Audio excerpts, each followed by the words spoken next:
Hello, this is Wmpyr here to talk about a little bit of evolution that step by step for martial arts technique that I want to share with you guys. It's just simple thought process, okay?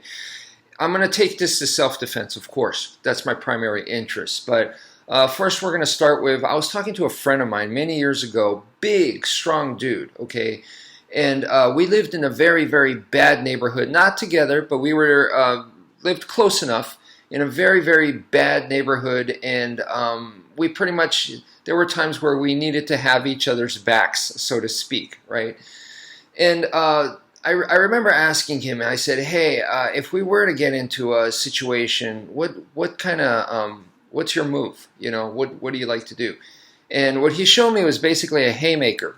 He wound up his hand all the way back here, and he threw a big, huge punch. And I'm sure if it lands, most guys he could really damage or knock out because, like I said, he's a big, strong dude. You know, he was tall, he's big. He wasn't fat, he was lean. He was pretty jacked naturally. I wouldn't say he was like shredded, but he was just, you know, like I said, almost farm grown, should I say.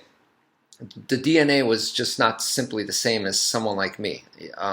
So anyway, I said to him, I said, "Hey, look, no disrespect, but you know, you're taking the time to wind up like this. So during that time, you're vulnerable, right?" So I said, "Why not? Since this shoulder's coming forward anyway, so when you wind up, why not throw a punch right here?"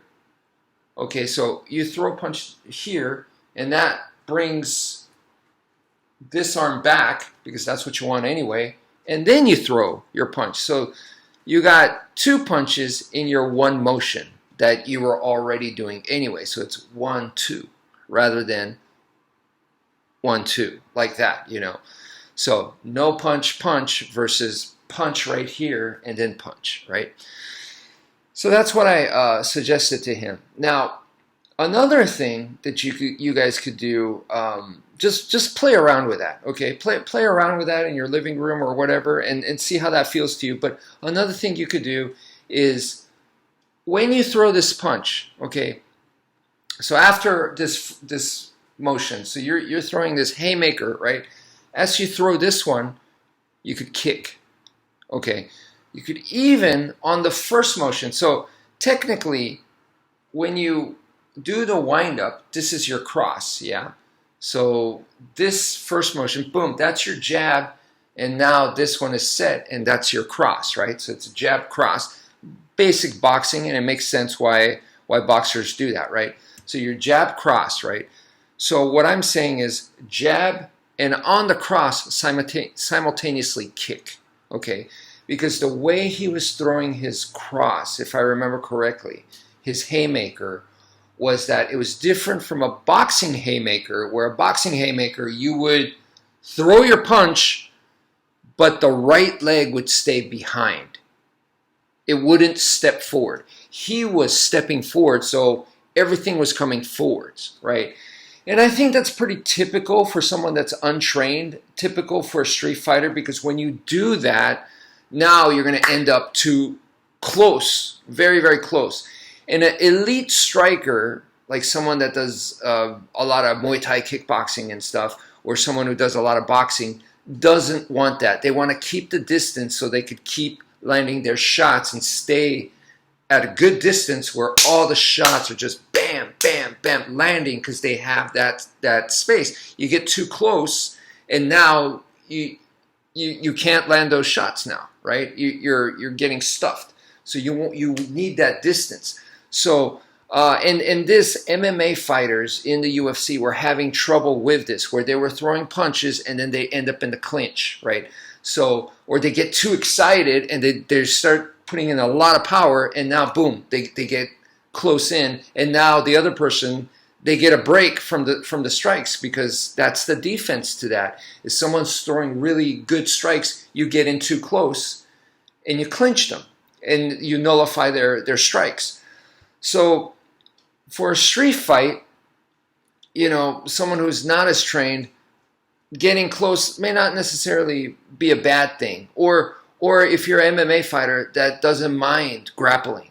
But if you are a striker, a really, really good striker, and you want to keep it striking, or you don't have the grappling skills, then you want to be able to have that discipline to be able to not just charge in, where you could throw your shots, pop, pop, pop, pop, and stay here. No matter however they move, you could keep that distance. You could keep landing your shots, right? So in this case, the way he was throwing it, like I said, he was ending up in close range. So I said to him, I was like, why not add a kick, right?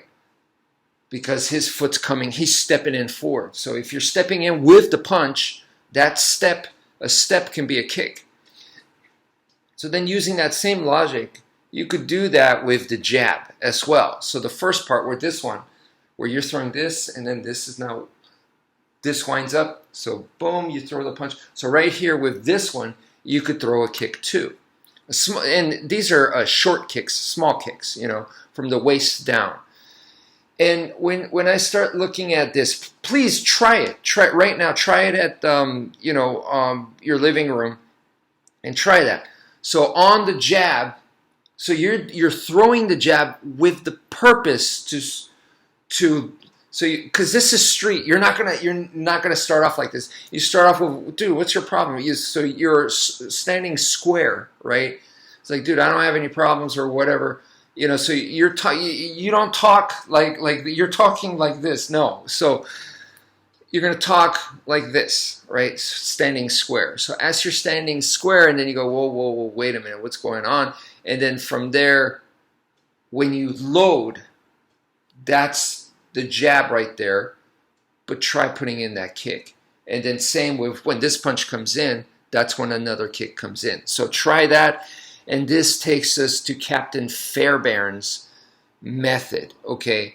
Because I was just showing, I was just seeing videos of him, his actual live footage of him, and this was, you know, obviously shot way back then.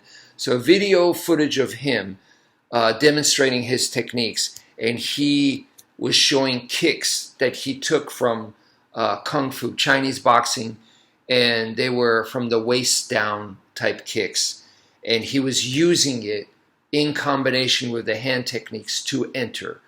So that's something that blending in your gross motor movement, your big movement with smaller movements. And to me, that is kind of like a theme that I see what he was doing also with the chin jab. So the chin jab is a palm strike, but then it kind of, I was thinking like, okay, so you do a palm strike, but a palm strike is almost like, it almost seems weaker than a punch. And you don't want to break your hand, therefore you're doing a palm strike. So then it's like a compromise, right? So you're doing something weaker, but it's safer, right? Obviously, for him, he's the guy that really wants something devastating. So he's not, to me, doesn't come across as the kind of guy that would compromise. So he's going, I'm going to do a open palm, but the fingers are going into the eyes. Okay, so it's a palm strike and eye attack at the same time. So that's the tiger's claw.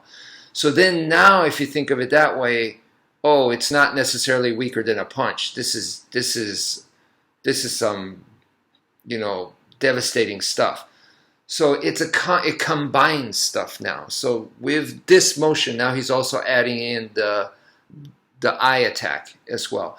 So putting in the smaller stuff into the bigger stuff, to me, that was kind of like a theme that I wanted to present for you guys today. Something to think about. So that's it for now. Thank you for viewing, and take care, folks.